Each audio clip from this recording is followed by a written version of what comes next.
आज जब छात्र और छात्राओं को यहाँ पुरस्कार दे रहे थे तो मैंने सबसे एक एक सवाल भी पूछा, कहाँ के रहने वाले हो, कि भरतपुर के हैं। हमने कहा भरतपुर में राजा सूरजमल को जानते हो क्या? क्या नहीं जानता। गोखला जाट को जानते हो क्या? नहीं जानता। खेमकरण को जानते हो क्या? नहीं जानता। एक बहन गुजर परिवार से आई तो मैंने पूछा कि देवनारायण भगवान कहाँ है? पता नहीं है। लगभग यूँ कहना चाहिए कि मेरा डिपार्टमेंट का लगभग उससे जुड़े हुए 20, 30, 40 सवाल पूछे।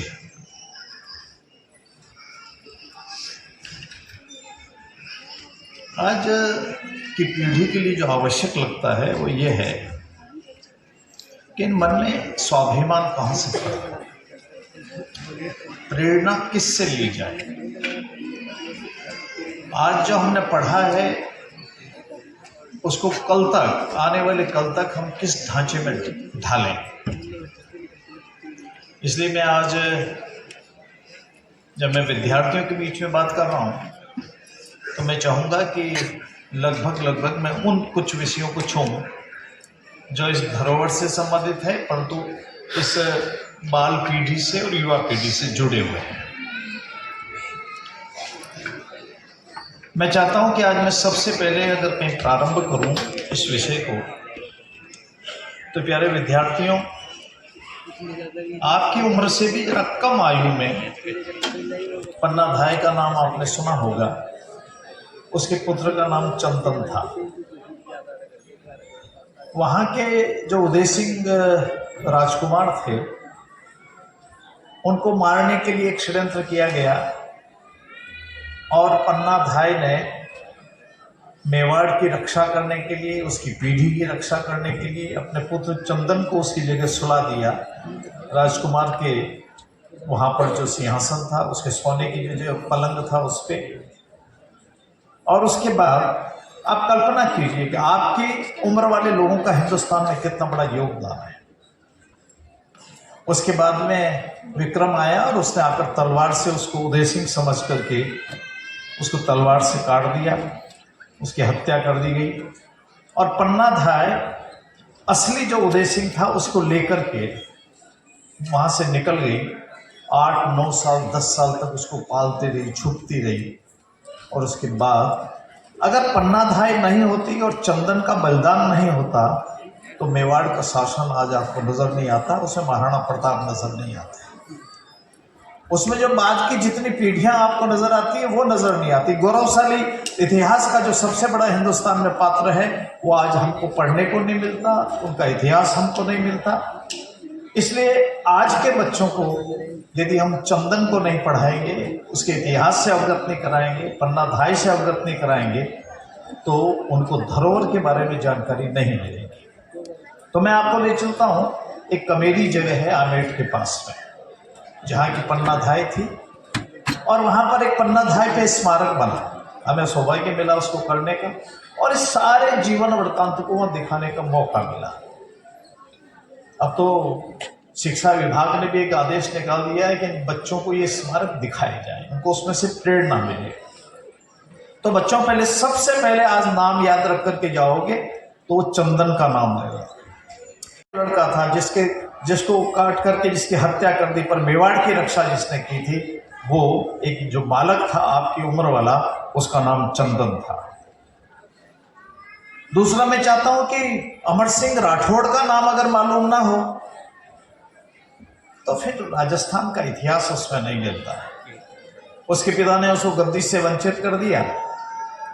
कितना बड़ा स्वाभिमान होता है। इसलिए मैं आज की पीढ़ी से कहना चाहूंगा कि आपके मन में स्वाभिमान पैदा होना चाहिए, खुद के प्रति, खुद के मान के लिए, मर्यादा के लिए, वंश के लिए, परंपरा के लिए, देश के लिए, धर्म के लिए। हमारे मन में अगर स्वाभिमान नहीं है तो हम तो फिर जिंदा किस बात के लिए। अमर सिंह गए थे आगरा में मिलने के लिए बादशाह से। बादशाह के जो साला था उसने कुछ व्यवहार ठीक से नहीं किया और उसने उसको गंवार कहने की कोशिश करी। उसने कहा उस लाइन में खड़े हो जाओ, डिफाल्टर में हो जाओ। उसने कहा मैं शासक हूं, काय का डिफाल्टर, किसका डिफाल्टर। और उससे कटार से बादशाह के सामने उस अपमान का प्रतिरोध किया।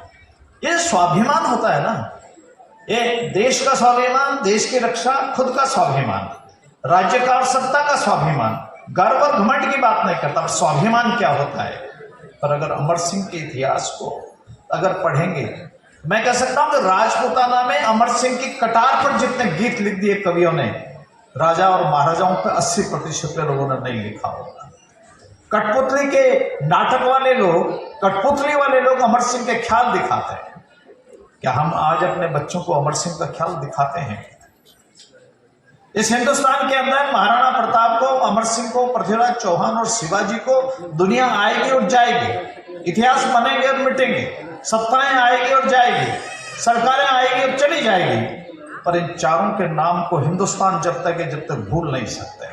उनको हमेशा स्मरण करेंगे हम लोग। और इसलिए मैं चाहता हूं कि आज के बच्चों को अमर सिंह राठौड़ को भी पढ़ाना चाहिए।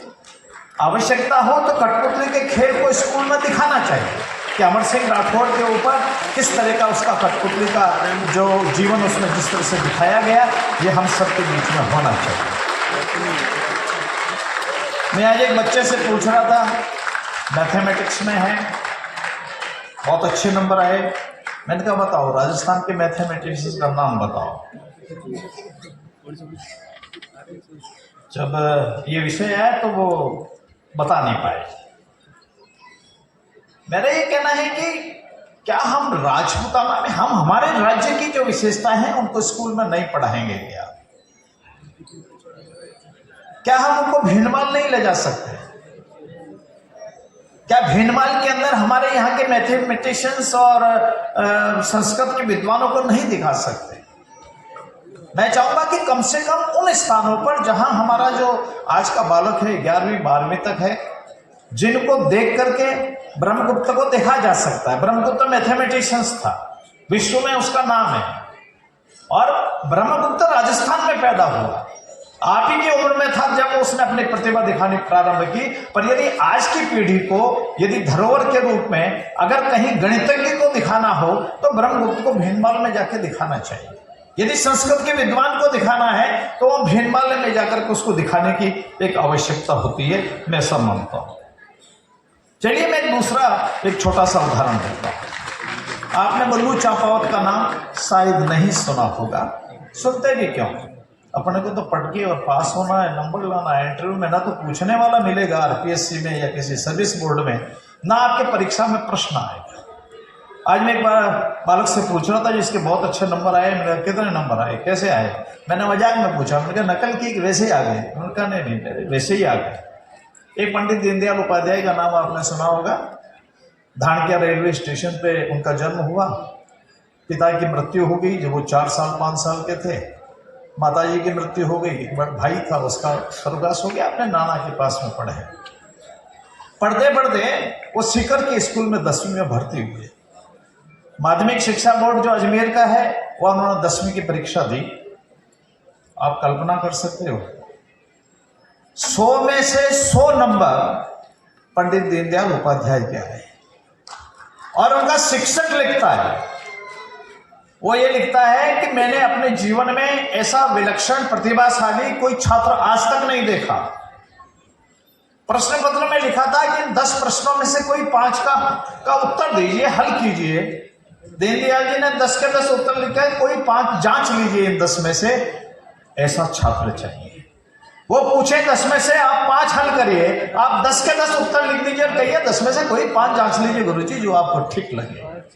यह आज इस तरह की प्रतिभा अगर हम विकसित कर सकेंगे, केवल परीक्षा के लिए तैयारी के लिए नहीं बल्कि ज्ञानवर्धन के नाते। परंतु फिर भी मैंने आपके देखा बच्चों के जो अंक जिस प्रकार जितने आए, जितने बहु प्रतिभा का मैंने उसके अंदर देखने का मुझे अवसर मिला। वैसे अभी हमारे प्रधानमंत्री गए थे तो अमेरिका के राष्ट्रपति ने उनसे कहा था कि मेरे को आप ऑटोग्राफ दे दीजिए आपका, बाइडेन का। आपने देखा होगा टीवी चैनल पे एक छात्रा को जिसको बहुत बात, मैंने कहा आप बहन मुझे भी अपना ऑटोग्राफ दे दीजिए, कभी मैं भी देखूंगा कि मेरे तो इतने नंबर कभी नहीं आए, पर मैंने इस छात्रा के साथ मैंने मंच को शेयर किया जिसके इतने अच्छे नंबर आए। मैं बधाई देता हूं आपके विद्यालय को और उन सबको।